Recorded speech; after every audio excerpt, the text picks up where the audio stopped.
سبق پڑھیں گے۔ پہلا باب ہے القرآن، قرآن کی فضیلت کے بارے میں، کہ اللہ تعالیٰ اپنے بندوں پر بہت مہربان ہے۔ اس نے انسانوں کو پیدا کر کے نہ صرف ان کی ضروریات پوری کی بلکہ ان کی روحانی رہنمائی اور ہدایت کا سامان بھی کیا۔ اس لیے اللہ تعالیٰ نے انسانوں کی رہنمائی کے لیے وقتاً فوقتاً اپنے رسول اور نبی بھیجے۔ رسولوں پر اللہ تعالیٰ نے خطابیں نازل فرمائی تاکہ ان کے دنیا سے رخصت ہو جانے کے بعد بھی لوگ اللہ تعالیٰ کی کتابوں سے ہدایت حاصل کرتے رہے۔ قرآن مجید کو خصوصی فضیلت حاصل رہی ہے اس لیے کہ یہ اللہ تعالیٰ کا آخری کلام ہے۔ اللہ تعالیٰ نے وہ بہت سارے صحیفے اور 4 آسمانی کتابیں نازل فرمائیں، تورات، زبور، انجیل، قرآن مجید، اور اس میں سب سے مقدس کتاب کون سی ہے؟ قرآن مجید ہے۔ آج ہم وہ قرآن مجید کی کچھ فضیلت اور خصوصیات پڑھیں گے۔ اس میں سے سب سے پہلی ہے مقدس کتاب، کہ قرآن مجید وہ مقدس کتاب ہے جو اللہ تعالیٰ نے آپ صلی اللہ علیہ وسلم پر تھوڑی تھوڑی کر کے تقریباً 23 سال کے عرصے میں نازل فرمائی۔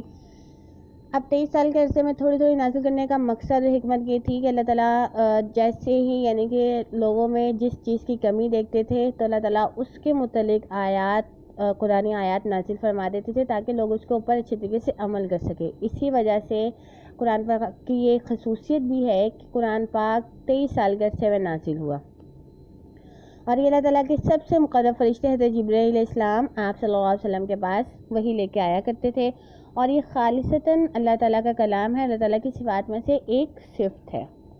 قرآن پاک کی دوسری خصوصیت کہ یہ آخری کتاب ہے۔ اب آپ نے اس کی ہیڈنگ بناتے جانا ہے، اس کے اوپر لکھتے جانا ہے۔ پہلے آپ نے مقدس کتاب کی ہیڈنگ بنائی، اس کے متعلق آپ نے لکھا اب آخری کتاب۔ دوسری ہیڈنگ ہے آخری کتاب۔ قرآن مجید اللہ تعالیٰ کی آخری کتاب ہے، جس طرح پیغمبروں میں حضرت محمد مصطفیٰ صلی اللہ علیہ وسلم آخری پیغمبر ہیں کہ آپ کے بعد نہ کوئی نبی آیا ہے نہ آئے گا، اس لیے قرآن مجید کے بعد نہ کتاب کوئی نازل ہوئی ہے نہ ہوگی۔ قیامت تک آنے والے لوگوں کو قرآن مجید سے ہی رہنمائی حاصل کرنی ہوگی۔ اب صرف اور صرف کس کے اوپر عمل کیا جائے گا؟ قرآن پاک کے اوپر۔ تیسری ہیڈنگ ہے ہمارے پاس لفظ قرآن کا مفہوم۔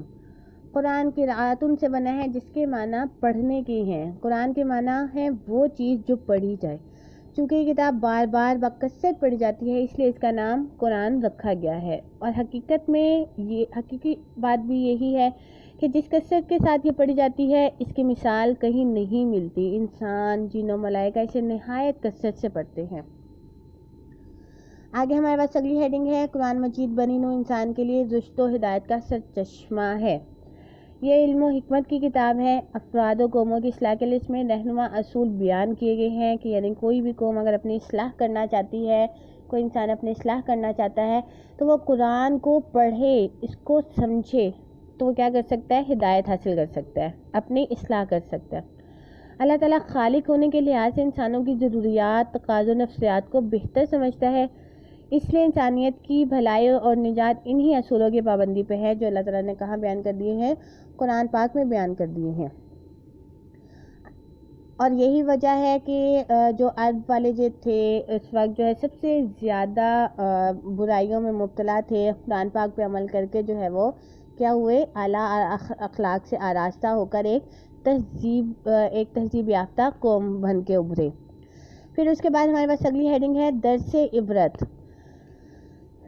قرآن پاک میں اللہ تعالیٰ نے کیا کیا ہے؟ پہلے زمانے کے پہلے انبیاء کرام کے قصے بیان کیے ہیں۔ یہ کس لیے بیان کیے ہیں؟ یہ ہمارے لیے عبرت کے لیے بیان کیے ہیں تاکہ ہم اس سے عبرت حاصل کریں اور ان کاموں سے بچیں جس سے وہ قومیں کہ اللہ تعالیٰ کو ناراض کیا ان قوموں نے اور جو ان کی بربادی کا سبب بنے۔ تو قرآن کریم میں دنیا کی بہت سی قوموں کے عروج و زوال کی داستانیں بیان ہوئی ہیں، اور یہ اس لیے بیان کی گئی ہیں تاکہ ہم اس سے عبرت حاصل کر کے ان کاموں سے بچ جائیں جس سے اللہ تعالیٰ ہم سے ناراض ہو اور ہمیں سزا ملے۔ قرآن پاک وہ امن و سلامتی کا پیغام دیتا ہے۔ قرآن پاک کے نزول سے پہلے عرب والے وہ کیا کرتے تھے؟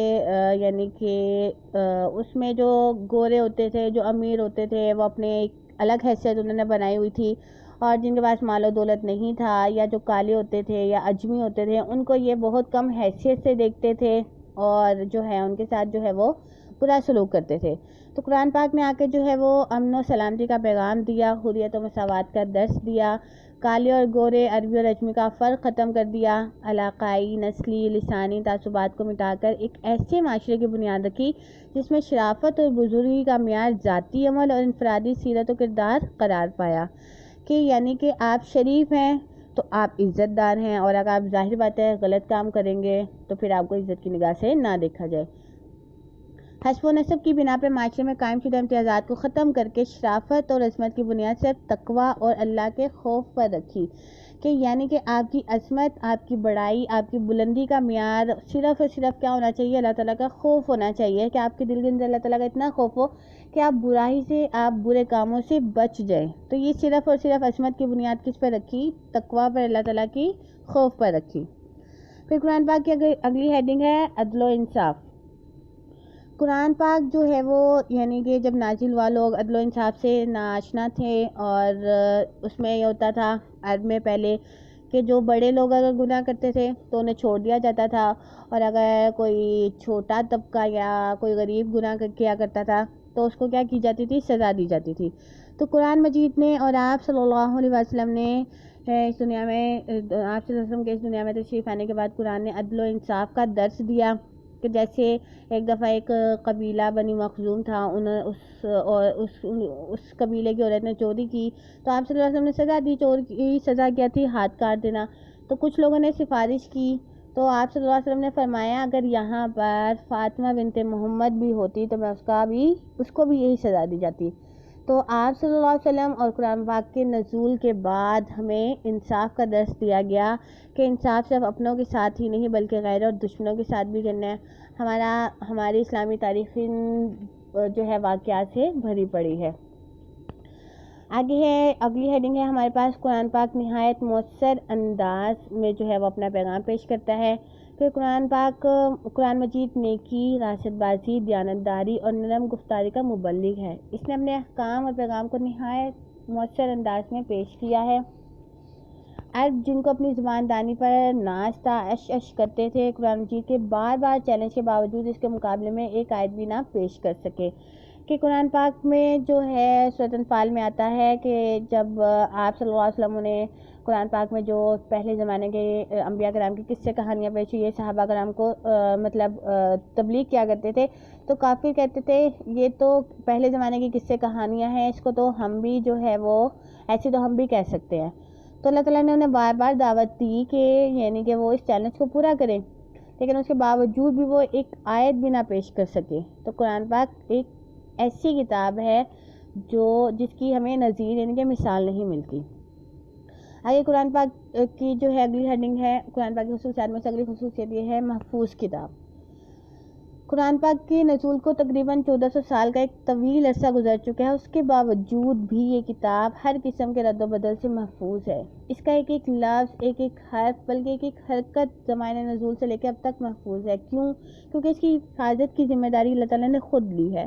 اس کتاب کی فضیلت ہمیں یہاں سے بھی معلوم ہوتی ہے کہ اللہ تعالیٰ نے 4 آسمانی کتابیں نازل فرمائیں، توراۃ، زبور، انجیل، قرآن مجید، اور کسی کی بھی فضیلت کا اللہ تعالیٰ حفاظت کا اللہ تعالیٰ نے جو ہے وہ ذمہ نہیں لیا. صرف اور صرف قرآن مجید کی حفاظت کا ذمہ لیا اللہ تعالیٰ نے، اور وہ آج تک محفوظ ہے کیونکہ خالق نے خود اس کی حفاظت کی ذمہ داری لی ہوئی ہے.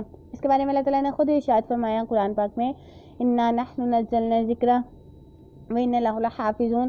ہم نے ہی قرآن نازل کیا اور ہم ہی اس کے محافظ ہیں، اس لیے اس میں آج تک کسی بھی قسم کی تبدیلی نہیں ہو سکی اور نہ قیامت تک ہو سکے گی. یہ آپ نے جو ہے وہ قرآن پاک کی کچھ خصوصیات ہم نے پڑھی ہے، اس کو اچھے طریقے سے یاد کر لینا کہ آگے سبق ہم پھر پڑھیں گے انشاءاللہ. السلام علیکم.